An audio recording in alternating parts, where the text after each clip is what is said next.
यार दोस्तों आज के वीडियो में कुछ ऐसी औषधियों के बारे में जानकारी शेयर करेंगे जो हमें गंभीर बीमारियों से बचाती है।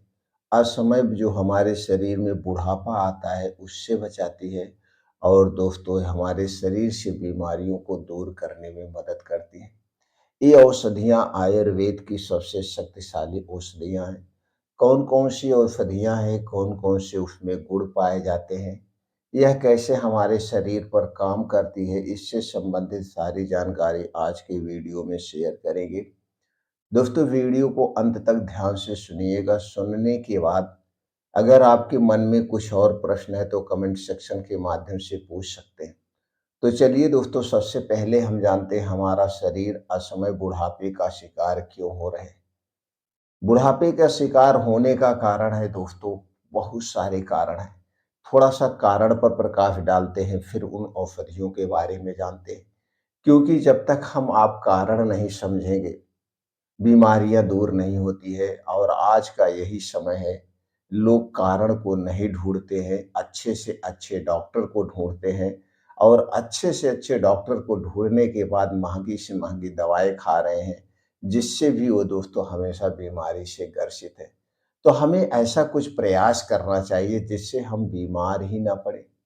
अगर आप बीमार ही नहीं पड़ना चाहते हैं तो सबसे पहले आप अपने शरीर के बारे में समझिए। अपने आप को समझिए कि हमारा शरीर किससे बना है, हमारा शरीर बीमार क्यों होता है। दोस्तों इन सब का कारण हम खुद हैं। दोस्तों हम अपने शरीर की बनावट की बात करें तो हमारा शरीर 5 तत्वों से बना हुआ है। जब भी हमारे शरीर में किसी भी पोषक तत्व की कमी होती है, पोषक तत्व का मतलब होता है प्रोटीन्स, विटामिन्स, इन्हीं सब से बना हुआ है। तो उस कमी के कारण वह अंग प्रभावित होता है, उस कमी के कारण उससे संबंधित बीमारियां होती हैं। दूसरा है हमारे शरीर में 3 दोष पाया जाता है, वात दोष, पित्त दोष और कफ दोष। जब हमारे शरीर का ये 3 दोष बढ़ता है तभी हमारा शरीर बीमार होता है, अन्यथा बीमार नहीं होगा। तो ठीक सीधी सी बात है, सबसे पहले दोस्तों अच्छी सी डाइट का चुनाव करिए, जिसमें सभी तरह के पोषक तत्व पाए जाते हों। दूसरी तरफ दोस्तों अपने शरीर के वात पित्त कफ को बैलेंस करिए, जिससे दोस्तों आपका शरीर का वात पित्त कफ नियंत्रित में रहे और आप बीमार नहीं होंगे। इसके लिए आपको क्या करना पड़ेगा? इसके लिए दोस्तों आपको पोषक तत्वों की पूर्ति के लिए सबसे पहले नेचुरल चीज़ों को आप अपने डेली रूटीन में शामिल करिए। हमारी डाइट 70% नेचुरल चीज़ों पर आधारित होगी। नेचुरल चीज़ की बात करें तो दोस्तों हरी साग-सब्जियाँ, इनमें सभी तरह के प्रोटीन्स, विटामिन्स, एंटीऑक्सीडेंट पाए जाते हैं जो हमारे शरीर को बीमारी से बचाते हैं और हमारे शरीर का विकास करते हैं। तो 70% हरी साग-सब्जियाँ, ताज़े मौसमी फल, बीन्स को अंकुरित करके खा सकते हैं, रात में भिगो के खा सकते हैं, ड्राई फ्रूट लीजिए रात में भिगो के सुबह। डेयरी प्रोडक्ट का प्रयोग कर सकते हैं जैसे दूध, दही, मट्ठाई हमारे शरीर के लिए बहुत ज़रूरी है। लेकिन ये घर के होने चाहिए, पैकेट का बिल्कुल नहीं खाना है, कंपनियों का बिल्कुल नहीं खाना है। अगर नहीं घर पे है तो मत खाइए या तो गाय-भैंस को पालिए और दूध खाइए। दूसरी तरफ हमें मोटे अनाज का भी सेवन करना चाहिए। मोटे अनाज में फाइबर पाया जाता है, जो कि हमारे पाचन तंत्र के लिए बहुत ज़रूरी है, गैस, कब्ज़, एसिडिटी से बचाता है। मोटे अनाज की बात करें तो सिर्फ हमें गेहूँ की रोटी ही नहीं खाना चाहिए, कभी जौ, बाजरा, ज्वार, मक्का, रागी, चना इसकी भी रोटियाँ खाना चाहिए। ये तो हो गया खाने-पीने से संबंधित। अब दोस्तों हम बात करते हैं अपने वात पित्त कफ को नियंत्रित कैसे रखें। अगर आप ये डाइट अपना रहे हैं तो आपका वात पित्त कफ नियंत्रित होगा।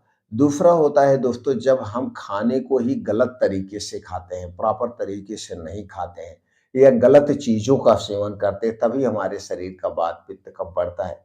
अगर हम गलत तरीके से खाने की बात करें तो दोस्तों खाना हमेशा ज़मीन पे बैठ के अलथी-पलथी मार के चबा-चबा के खाना चाहिए, क्योंकि हमारे शरीर में दोस्तों 2 चक्कियाँ पाई जाती हैं जो खाने को पचाती है, खाने को गलाती है। पहली चक्की है आपका मुँह जहाँ पे खाना 80% पचता है, दूसरी चक्की है आपका पेट जहाँ पे खाना 20% पचता है। इसलिए दोस्तों इन दोनों चक्की को आप एक्टिव रखिए। दूसरी चीज़ हमेशा दोस्तों आधा पेट खाना खाना चाहिए, भर पेट खाना हमें कभी नहीं खाना चाहिए। और जब आप खाने को चबा-चबा के खाएँगे तो पानी पीने की ज़रूरत नहीं पड़ेगी। खाना खाते समय पानी पीने से बचना चाहिए। खाना खाने के 1 घंटे पहले और खाना खाने के 1.5 घंटे के बाद आप पानी पी सकते हैं। अगर फिर भी पानी की पीने की इच्छा है तो खाना खाते समय कभी भी ठंडा पानी मत पीजिएगा। हल्का गुनगुना पानी का प्रयोग कर सकते हैं। तो आपका वात पित्त कफ नियंत्रित रहेगा, खाना जल्दी से डाइजेस्ट होगा। दूसरी चीज़ दोस्तों हमें दिनचर्या को फ़ॉलो करना होगा। अगर हम दिनचर्या की बात करें तो रात का खाना हमें सूर्य डूबने के 1 घंटे पहले खा लेना चाहिए। सूर्य डूबने के बाद खाना नहीं खाना चाहिए, सूर्य डूबने के बाद हमारा पाचन तंत्र स्लो हो जाता है। अगर सूर्य डूबने के बाद हमें खाना खाना पड़ रहा है तो दोस्तों जल्दी खाना खाएँ यानी 8 बजे के पहले खाएँ और ना के बराबर खाना खाएँ, सिर्फ़ भूख को शांत कर दीजिए। ये आपको दिनचर्या अपनानी है और दोस्तों जल्दी सोना है, जल्दी उठना है, नींद बहुत ज़रूरी है। 6 से 7 घंटे की गहरी नींद चाहिए। इसके लिए जब आप जल्दी सोएँगे तो जल्दी उठ जाएँगे, तो उठने का मतलब हमें दोस्तों अगर ठंडी का सीज़न है, तो 5 से 6 बजे किसी भी कीमत पर बिस्तर छोड़ देना है, गर्मी का सीज़न है तो 3 से 4 से 5 बजे के बीच छोड़ देना है और उसके बाद 2 से 3 गिलास गुनगुना पानी पीजिए, इससे तुरंत एनर्जी मिलती है, गैस, कब्ज़, एसिडिटी से राहत होता है। अब इसके बाद डेली दिनचर्या से निवृत्त हो जाइए, 2 घंटे डेली अपने लिए निकालिए। इस 2 घंटे के समय में दोस्तों मॉर्निंग वॉक करिए, योगा करिए, मेडिटेशन करिए, जिम जाइए, डांस करिए, स्विमिंग करिए, जो आपको पसंद है, साइकिलिंग करिए, जो आपको पसंद है खूब जम के मेहनत करिए, शरीर से पसीना निकालिए और डेली आपको दोस्तों 40 से 45 मिनट ध्यान, योगा, मेडिटेशन करना है। योगा की बात करें तो अनुलोम-विलोम, भस्त्रिका प्राणायाम, कपालभाति ये 3 योगा ज़रूर करना है। इसके बाद लास्ट में 15 से 20 मिनट का मेडिटेशन करना है। ये है आपको बीमारी से बचाने वाली दिनचर्या। अब हम बात करते हैं दोस्तों वात पित्त कफ क्यों बढ़ता है? वात पित्त कफ दोस्तों जब आप कोई भी ठंडा पेय पदार्थ लेते हैं तो कफ बढ़ता है। तली भुनी चीज़ें खाते हैं तो इससे आपका पित्त बढ़ता है, वात बढ़ता है। इसलिए बाहर की जितनी भी तली भुनी चीज़ें हैं, बाहर की आपके घर की नहीं, घर का आप खा सकते हैं। बाहर की तली भुनी चीज़ें जितना है नहीं खाना चाहिए। चीनी से बनी हुई जितनी भी चीज़ें हैं वात पित्त कफ को बढ़ाती हैं। मैदा हमारे स्वास्थ्य के लिए सबसे खतरनाक है, ये हमारे पाचन तंत्र के लिए ज़हर का काम करता है। इसलिए चीनी और मैदा से बनी हुई जितनी भी चीज़ें हैं आप इन्हें अवॉइड करिए। कोल्ड ड्रिंक्स, सॉफ्ट ड्रिंक, ठंडा पानी या दोस्तों आप धूम्रपान, अल्कोहल का सेवन नहीं करना है। ये सारी चीज़ें हमारे शरीर के वात पित्त कफ को बढ़ाती हैं। अगर आप इन चीज़ों से दूरी बना लेंगे तो दोस्तों आप हमेशा स्वस्थ और निरोग रहेंगे। ये जितनी भी चीज़ें हमारे शरीर के वात पित्त कफ को बढ़ाती हैं और हमें बीमारी की तरफ ले जाती हैं। ये हो गया दोस्तों सावधानी वात पित्त कफ को नियंत्रित करने के लिए। दोस्तों वात पित्त कफ बढ़ने से क्या-क्या बीमारी होती है, इसे कैसे और नियंत्रित किया जाए, डिटेल में बहुत सारी वीडियो पड़ी हैं, आप उन्हें देख सकते हैं। अब चलिए दोस्तों हम उन औषधियों के बारे में जानते हैं जो हमारे शरीर को शक्तिशाली बनाती हैं, हमारे शरीर के अंगों जैसे लीवर, हृदय, छोटी आंत, बड़ी आंत, किडनी को सेफ रखती हैं और इनका पुनर्निर्माण करती हैं।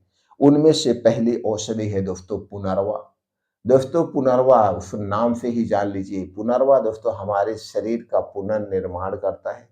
लीवर के लिए, किडनी के लिए, आंतों के लिए बहुत ही फायदेमंद है।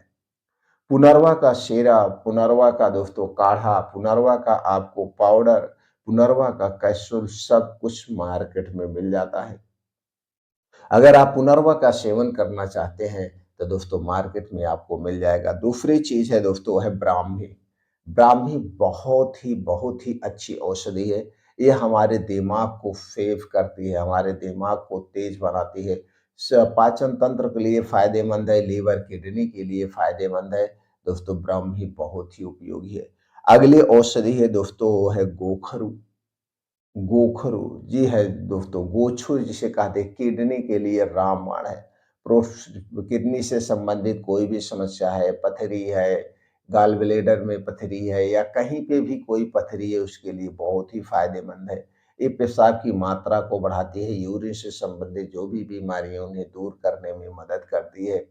इसके बाद दोस्तों जो हमारे शरीर को शक्तिशाली बनाती है वो है अश्वगंधा। दोस्तों अश्वगंधा हमारे शरीर के लिए बहुत ही फायदेमंद है। ये हमारे शरीर की नर्वस सिस्टम को स्ट्रांग बनाती है, हड्डियां मांसपेशियों को मजबूत बनाती है और शारीरिक हर कमजोरी को दूर करती है। इसके अलावा दोस्तों और क्या है, सफेद मूंगफली, शतावरी। शतावरी और सफेद मूंगफली दोस्तों आयुर्वेद की सबसे शक्तिशाली औषधि है। स्त्री और पुरुषों के लिए बड़ी ही गुणकारी है। दोस्तों इन औषधियों का सेवन करके हम अपने शरीर को पुनर्निर्माण कर सकते हैं, यानी कि शरीर को निरोगी शक्तिशाली दोनों बना सकते हैं। दोस्तों इन औषधियों का प्रयोग कैसे करना है? दोस्तों इसके लिए आपके आसपास कोई भी आयुर्वेदिक डॉक्टर है उनसे संपर्क कर सकते हैं, या दोस्तों अगर आपको कोई भी इन औषधियों का सेवन करना है तो आप कमेंट सेक्शन में हमें बताइए, वो भी हम बता देंगे। अगर आपके शरीर में कोई बीमारी है, बीमारी से संबंधित आपको जानकारी चाहिए तो कमेंट सेक्शन के माध्यम से पूछ सकते हैं।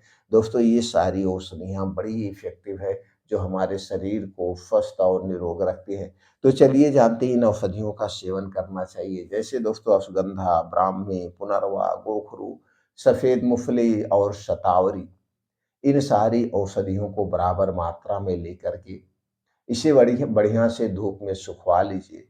सुखवाने के बाद इसका पाउडर बना करके दोस्तों आधा-आधा चम्मच सुबह-शाम खाना खाने के 1 घंटे के पहले भी आप ले सकते हैं और खाना खाने के 1 घंटे के बाद गर्म पानी या गर्म दूध के साथ सेवन कर सकते हैं। एक तो ये तरीका हो गया, दूसरा तरीका ये हो गया दोस्तों, 1 चम्मच रोज़ सुबह पानी में अच्छे से उबाल करके जैसे काढ़ा बनाया जाता है, काढ़ा बनाने के बाद रोज़ सुबह खाली पेट ले सकते हैं। बस इतना ध्यान देना है, इसे लेने के 2 ढाई घंटे बाद तक कुछ भी नहीं खाना-पीना है।